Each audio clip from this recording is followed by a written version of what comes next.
कृष्णा गाडगीळ आणि sons limited 1832 पासून। पुण्यातील जैन बोर्डिंग जमीन व्यवहार रद्द, सूत्रांची माहिती। तर विशाल गोखलेंची या व्यवहारातनं माघार घेतल्याची माहिती।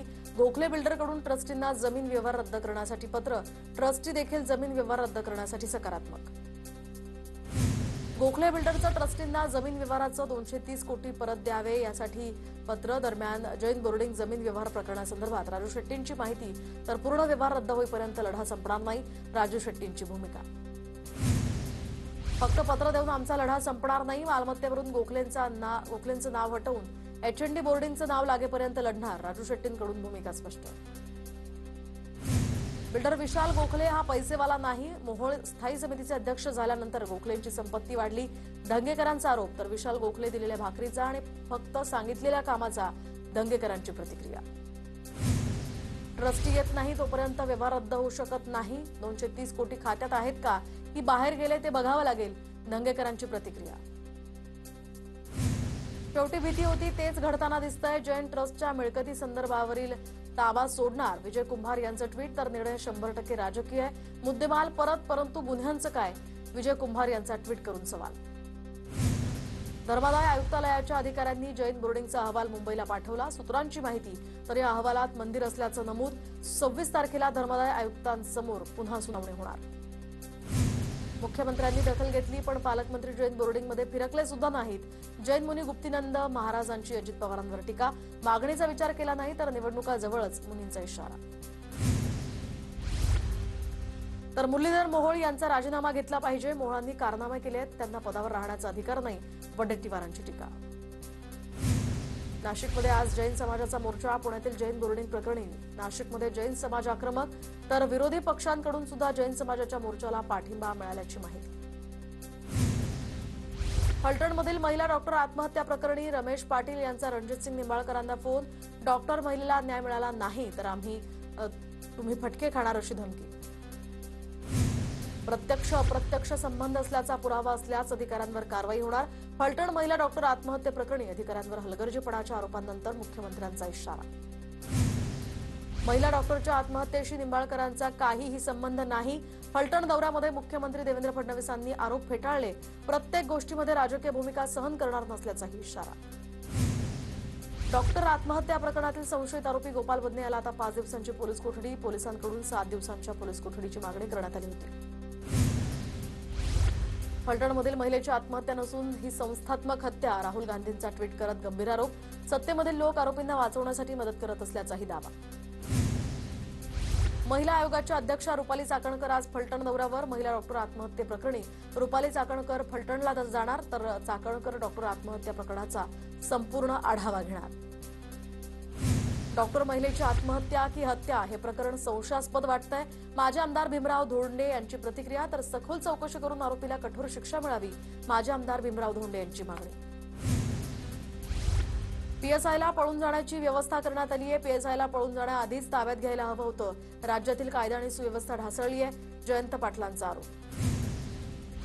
शिवसेना पक्ष आणि चिन्हासंदर्भात सुनावणीची तारीख जवळ आली की शिंदे दिल्लीला जातात, मालक दिल्लीत असल्यामुळे शिंदेंना वारंवार जावं लागतं, मोदी आणि अमित शहांसोबत भेटीगाठी वाढतात, शिंदेंच्या दिल्ली दौऱ्यावरून राऊतांची टीका। महापालिका निवडणुकीनंतर शिंदेंचा पक्ष भाजपात विलीन करावा लागेल, मोदी शहांनी शिंदेंना ताकीद दिल्याचा संजय राऊतांचा मोठा दावा। मोदींच्या आणि शहांच्या 100 पिढ्या उतरल्या तरी बाळासाहेबांची शिवसेना आणि बाळासाहेब ठाकरे यांचं पुण्य चोरता येणार नाही, सत्य समोर ठेवून न्याय करावा लागेल, राऊतांची शिवसेनेच्या पक्ष आणि चिन्हाच्या लढाईवरून टीका। केंद्रीय गृहमंत्री अमित शहा आज मुंबई दौऱ्यावर, तर शहा सह्याद्री अतिथीगृहात सर्वपक्षीय नेत्यांसोबत आज बैठक घेणार। केंद्रीय गृहमंत्री अमित शहांच्या हस्ते आज दुपारी 12 वाजता महाराष्ट्र भाजपच्या प्रदेश मुख्यालयाचं भूमिपूजन, मुख्यमंत्री फडणवीस, प्रदेशाध्यक्ष रवींद्र चव्हाणांसह इतर महत्वाचे नेते त्या ठिकाणी उपस्थित राहणार। ठाकरेंच्या शिवसेनेचा आज मुंबईमध्ये निर्धार मेळावा, आदित्य ठाकरे मतदार याद्यांमधील घोळांसंदर्भात बोलणार, राहुल गांधींप्रमाणे मतदार यादीतील घोळांचं आदित्य ठाकरे सादरीकरण करणार। शरद पवार यांच्या उपस्थितीमध्ये राष्ट्रवादी शरद पवार पक्षाची मॅरेथॉन बैठक, सकाळी 11 वाजल्यापासून वायबी चव्हाण सेंटरमध्ये या बैठकांचं आयोजन। कल्याण ग्रामीणमधील दिवा विभागातील 2 पॅनलमध्ये मतदार यादीत घोळ, तर 26,798 मतं दुबार असल्याचं समोर येत आहे। मनसे नेते राजू पाटलांचा या संदर्भात आरोप. थोड्याच वेळात मनसेच्या केंद्रीय समितीची शिवतीर्थवर बैठक. मनसे अध्यक्ष राज ठाकरेंच्या उपस्थितीमध्ये या बैठकीचं आयोजन. या बैठकीत मतदार याद्यांसह इतर बाबींवर चर्चा होणार. महाराष्ट्रामध्ये मतदार यादीची छाननी आता पालिका निवडणुकांनंतरच. पुढील आठवड्यामध्ये देशव्यापी एसआयआरची घोषणा. निवडणूक आयोगाकडून बिहारनंतर आता देशभरात छाननीची तयारी. मनसेच्या शाखा प्रमुख, विभाग प्रमुखांना 1 नोव्हेंबरच्या आधी मतदार याद्यांची पडताळणी करून अहवाल देण्याच्या राज ठाकरेंच्या सूचना. सर्वपक्षीय मोर्चा आधी मतदार याद्यांचा अहवाल देण्याच्याही सूचना. सूत्रांची माहिती. काँग्रेसनं देशात बॅलेट पेपरच्या माध्यमातून 70 वर्ष मतचोरी केली, त्यामुळे काँग्रेसला मतचोरीवर बोलण्याचा अधिकार नाही. भाजपचे प्रदेश सरचिटणीस विजय चौधरी यांची टीका. सरन्यायाधीश भूषण गवईंवर बूट फेकल्याप्रकरणी आज सुनावणीची शक्यता. तर सकाळी 11 वाजता सुप्रीम कोर्टात या संदर्भातली सुनावणी होण्याची शक्यता. सर्व विरोधी पक्षांचा 1 नोव्हेंबरला मुंबईमध्ये निवडणूक आयोगाविरोधात मोर्चा. मोर्चाला फॅशन स्ट्रीट पासून सुरुवात होईल. मेट्रोच्या मार्गे हा मोर्चा मुंबई महानगरपालिकेसमोर पोहोचेल. राऊतांची माहिती. कर्जमाफीसाठी बच्चू कडूंचा उद्या नागपुरात भव्य मोर्चा. मोर्चाच्या आधी बावनकुळेंकडून बच्चू कडूंना बैठकीचं निमंत्रण. मात्र बच्चू कडू शेकडो ट्रॅक्टर घेऊन नागपुरात मोर्चा करण्यावर ठाम. देशव्यापी एसआयआर संदर्भात निवडणूक आयोगाची आज पत्रकार परिषद. दुपारी 4:30 वाजता या पत्रकार परिषदेचं आयोजन. रोहित पवार नवी मुंबई पोलीस आयुक्तालयामध्ये जाणार. बिवलकर भूखंड वाटप घोटाळ्याप्रकरणी रोहित पवार आयुक्तांची भेट घेणार. वंचित बहुजन आघाडीचा आज पुण्यामध्ये मोर्चा. प्रकाश आंबेडकरांच्या नेतृत्वात या मोर्चाचं आयोजन. महायुती सरकार विरोधात हा मोर्चा काढणार. धाराशिवमधील विकास कामांच्या स्थगितीवरून राणा पाटील आणि ओमराजे निंबाळकर यांच्यामध्ये जुंपली. तर विरोधक काय लायकीचे आहेत मला माहिती आहे. राणा पाटलांचे निंबाळकरांना प्रत्युत्तर. धाराशिवमध्ये विकास कामांच्या स्थगितीवरून ओमराजेंची राणा पाटलांवर टीका. 18 महिन्यांपूर्वी निविदा काढून सुद्धा कामं पूर्ण नाहीत. सरकारनं एसआयटी नेमावी, नाहीतर कोर्टात दाद मागू. ओमराजेंचं आव्हान. संगमनेरच्या कार्यक्रमात मुलीचं भाषण ऐकून सुप्रिया सुळे भारावल्या. कार्यक्रमामध्ये गार्गी घुले या 14 वर्षीय मुलीनं भाषण केलं आणि या भाषणामुळे उपस्थित मान्यवरांचं लक्ष वेधून घेतलंय. स्थानिक स्वराज्य संस्था निवडणुकीपूर्वी रत्नागिरीमध्ये भाजपची राजकीय खेळी. खासदार नारायण राणे 3 दिवस जनता दरबार घेणार. 28 ते 30 ऑक्टोबर दरम्यान चिपळूण, देवरुख आणि रत्नागिरीमध्ये राणेंचा जनता दरबार. सोलापुरात जिल्हा परिषद निवडणुकीमध्ये भाजपचा स्वबळाचा नारा. तर अक्कलकोटचे भाजपचे आमदार सचिन कल्याण शेट्टी यांची माहिती. पिंपरी चिंचवड मनपावरून सत्ताधारी 2 पक्षांमध्ये दावे प्रतिदावे. विधानसभेचे उपाध्यक्ष अण्णा बनसोडे यांनी आत्मपरीक्षण करावं. खासदार उमा खापरेंचा टोला. पालिकेमध्ये पुन्हा राष्ट्रवादीची सत्ता येईल या बनसोडेंच्या वक्तव्यावर त्यांची टीका. जालन्यात स्थानिक स्वराज्य संस्थांच्या निवडणुकीच्या पार्श्वभूमीवर अर्जुन खोतकर, अरविंद चव्हाण आणि नारायण कुचे यांची चर्चा. तर महायुती म्हणून लढण्यावर तिन्ही नेत्यांमध्ये तासभर चर्चा. भंडारा गोंदियामध्ये कोणतीही युती होणार नाही. भाजप स्वबळावर लढणार. आगामी निवडणुकांसंदर्भात आमदार परिणय फुकेंकडून स्वबळाचा नारा. गडचिरोलीतील 200 पेक्षा अधिक विद्यार्थी संघटनेच्या कार्यकर्त्यांचा राष्ट्रवादी काँग्रेसमध्ये प्रवेश. आमदार धर्मराव बाबा आत्राम यांच्या जाहीर सभेत कार्यकर्त्यांचा पक्षप्रवेश. 1 वर्षात पुन्हा मंत्री बनणार, त्यात काही किंतु परंतु नाही. मात्र माजी मंत्री आणि अजित पवारांच्या राष्ट्रवादीचे नेते धर्मराव बाबा आत्रामांचं गडचिरोलीत विधान. तर 5 वेळा निवडणूक जिंकलो, 4 वेळा मंत्री झालो, आता पुन्हा वर्षभरात मंत्री होणार असं आत्रामांनी केलं विधान. माढ्यातील अजित पवार गटाचे रणजित शिंदे यांचा 29 ऑक्टोबरला भाजपात पक्षप्रवेश. कार्यकर्त्यांसोबत रणजित शिंदे हे मुंबईत पक्षप्रवेश करणार. रणजित शिंदे हे अजित पवारांच्या राष्ट्रवादीचे माजी आमदार बबनराव शिंदेंचे पुत्र. लंडनच्या व्हिक्टोरिया म्युझियममधून आलेल्या वाघनखांचं उद्यापासून कोल्हापुरात प्रदर्शन. मंत्री आशिष शेलार यांच्या उपस्थितीमध्ये प्रदर्शनाचं उद्घाटन.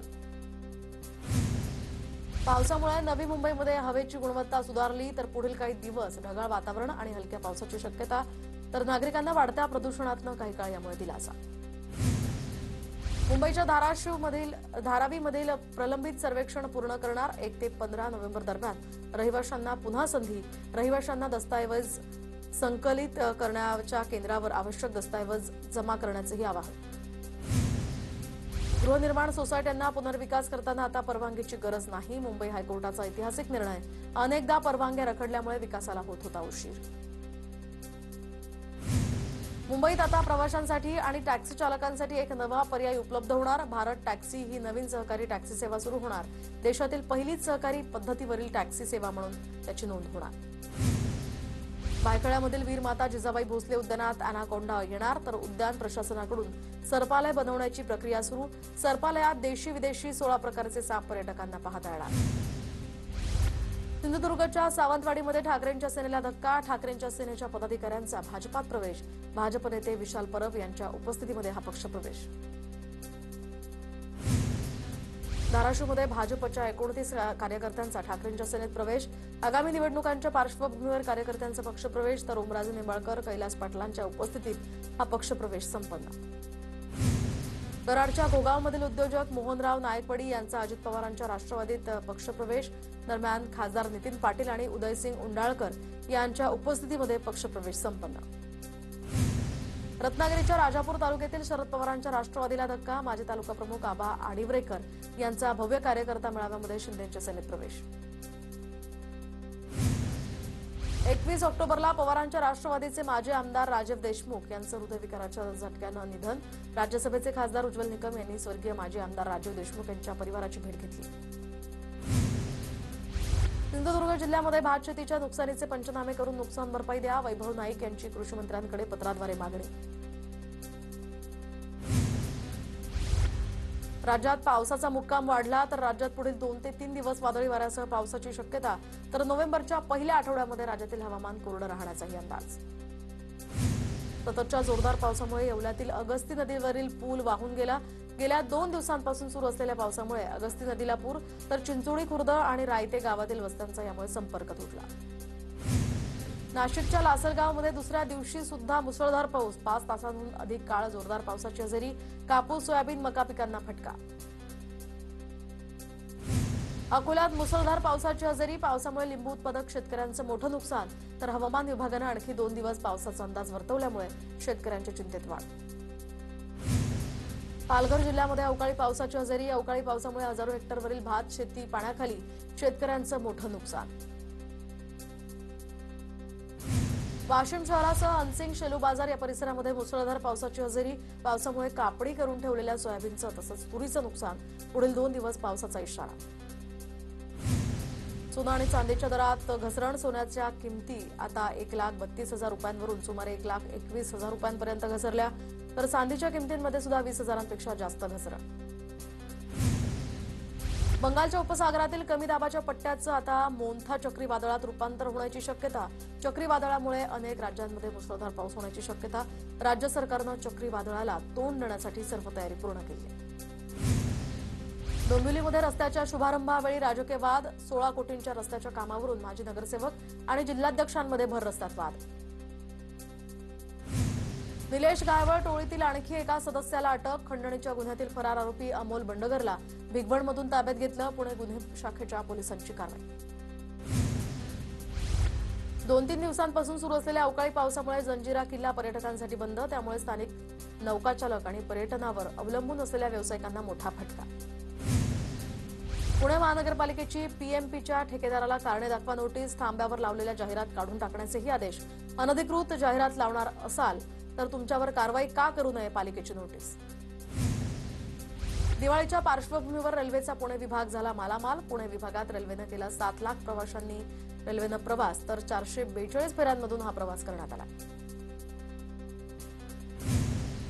पुण्यातील शिक्रापूर परिसरामध्ये बिबट्यांचा वावर वाढला. चाकण रोड लगत 2 बिबट्यांना फिरताना दिसल्यानं या ठिकाणी नागरिकांमध्ये भीतीचं वातावरण. पुणे स्वारगेट परिसरात मेफेड्रॉन विकण्यासाठी आलेल्या 2 जणांना अटक. स्वारगेट परिसरात मेफेड्रॉनसह कोयता ताब्यात घेतला. अब्दुल खान आणि निलेश कदम अशी त्यांची नावं. मुंब्रा बायपास रस्त्यावर डोंगरावरून दगड कोसळले, तर दगड कोसळल्यामुळे महामार्गावर काही काळ वाहतूक कोंडी. घटनेमध्ये सुदैवानं कोणतीही जीवितहानी नाही. डोंबिवली स्टेशन परिसरात पालिकेची मोठी कारवाई. अनधिकृत फेरीवाले आणि शेडधारकांवर पालिकेचा हातोडा. राजकीय पक्षांच्या आंदोलनाच्या इशाऱ्यानंतर पालिका ऍक्शन मोडवर. महाराष्ट्रात एनसीसीच्या विद्यार्थी संख्येत 21,000ची वाढ. अतिरिक्त महासंचालक विवेक त्यागी यांची माहिती. तर राज्यामध्ये सध्या 1 लाखांपेक्षा अधिक विद्यार्थी एनसीसीचे आहेत. अभिनेत्री प्रार्थना बेहरेच्या वडिलांचं अपघाती निधन. 14 ऑक्टोबरला वडिलांचं अपघाती निधन झाल्याची भावनिक पोस्ट करत प्रार्थना बेहरेनं सोशल मीडियावर ही पोस्ट. जळगावच्या पाळधी गावातील रेल्वे स्थानकावर रुळावर रील बनवताना रेल्वेच्या धडकेत 2 तरुणांचा मृत्यू. हर्षवर्धन नन्नवरे आणि प्रशांत खैरनार असं या मृत तरुणांचं नाव. मुंबई पोलीस आयुक्त कार्यालयासमोरच्या बाटा शूज दुकानाला आग, तर या आगीवर नियंत्रण मिळवण्यात अग्निशमन दलाला यश. आगीचं कारण मात्र अस्पष्ट. दिल्लीच्या अशोक विहार परिसरामध्ये 20 वर्षीय तरुणीवर ऍसिड हल्ला. दुचाकीस्वाराकडून तरुणीच्या चेहऱ्यावर ऍसिड फेकण्याचा प्रयत्न, मात्र बचावावेळी पीडितेचे दोन्ही हात भाजले. मुंबईच्या बोरिवलीमध्ये मुस्लिम तरुणासोबत लिव्ह इन रिलेशनशिप अॅग्रीमेंटवरून नवा वाद. मुलगी पळून जाऊन मुस्लिम मुलासोबत लिव्ह इन रिलेशनशिपमध्ये राहत होती. यावरून विश्व हिंदू परिषदेकडून लव्ह जिहाद विथ अॅग्रीमेंटचा आरोप. 2023च्या एनसीआरबीच्या अहवालात महाराष्ट्रामध्ये 47,101 महिलांविरोधी गुन्हे. आकडेवारीनुसार महाराष्ट्रामध्ये दर दिवसा सरासरी 132 महिला ठरतात पीडित. विनयभंगाचे राज्यामध्ये 12,133 गुन्हे नोंद. कल्याणच्या आळेफाटा कल्याण मार्गावर 2 बसेसचा भीषण अपघात. अपघातामध्ये बस चालकासह 7 ते 8 प्रवासी जखमी. दोन्ही बस विठ्ठलवाडी आगारातील असल्याची माहिती. पनवेलमध्ये इमारतीच्या 10व्या मजल्यावरून उडी मारून 18 वर्षीय तरुणीची आत्महत्या. तरुणीनं टोकाचं पाऊल का उचललं यामागचं कारण स्पष्ट. देशात यापुढे क्रिप्टोकरन्सी मालमत्ता मानली जाणार. भारतीय कायद्यानुसार क्रिप्टोकरन्सी ही मालमत्ता असून त्यावर मालकी हक्काचा दावा केला जाऊ शकतो, असा कोर्टाचा निकाल. पूना गाडगीळ आणि सन्स लिमिटेड 1832 पासून